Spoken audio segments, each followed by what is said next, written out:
Whether you call it the UP, the UP, or the Uper, we made it to the Upper Peninsula of Michigan. While some have brought forward picture collages and blogs, it seems the malls of this region remain obscured in mystery. I want to change that and bring some representation to these malls. Let's get started in Marquette's Westwood Mall.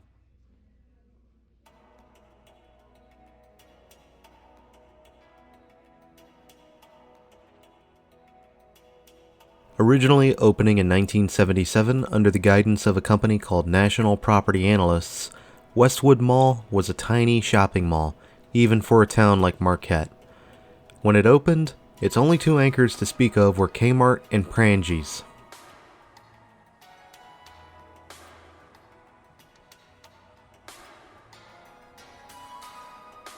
It's worth mentioning that Marquette had two malls to its name, the Westwood Plaza as it was known at the time, and the older established Marquette Mall.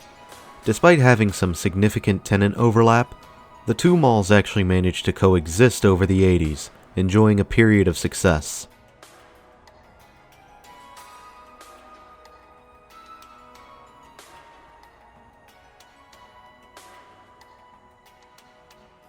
All of this changed, however, in 1989, when Westwood Mall opted to double its square footage with a new expansion in a JCPenney store. While this move would greatly benefit Westwood Mall, it ended up killing the Marquette Mall, which floundered and eventually closed in the late 2000s. Today, the Marquette Mall is a dirt pile with an awkward Dollar Tree in a single building. Meanwhile, Westwood Mall would see their Prangies store get acquired and vored by Yonkers, of all stores.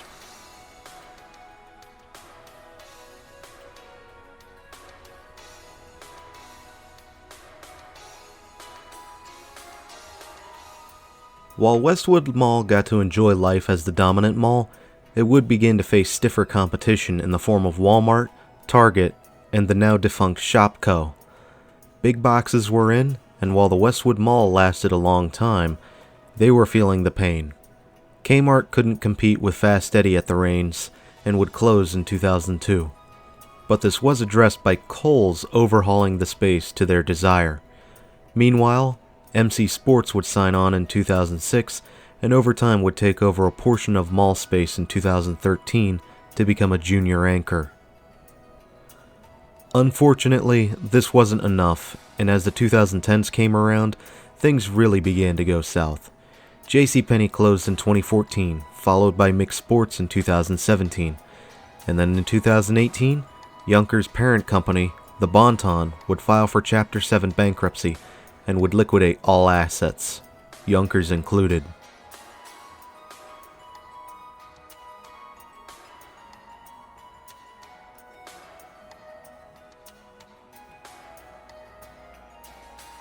Kohan Retail Investment Group would take dominant ownership of the mall in 2019, and a local who handles the blog Word on the Street would note red flags about Kohan Retail. Red flags I would prefer not to go to detail on, since we've already seen the writing on the wall. While not much seemed to happen with this dying mall, there were plans for a church organization to take over the old JCPenney for services. And then 2020 happened. As much as I enjoy stirring that pot, I'm actually getting sick of saying that.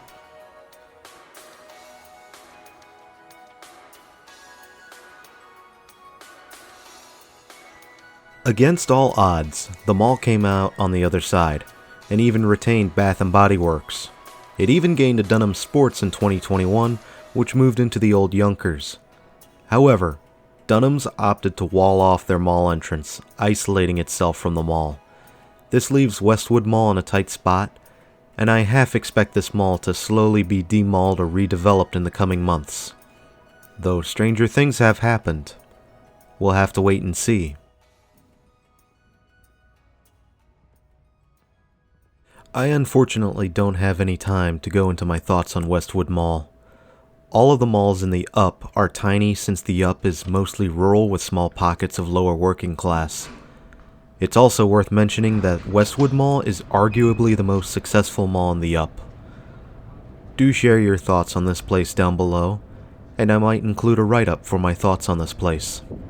Until next time, Marquette, this is Doomie Grunt wishing you and the Westwood Mall farewell and good luck in the blizzard.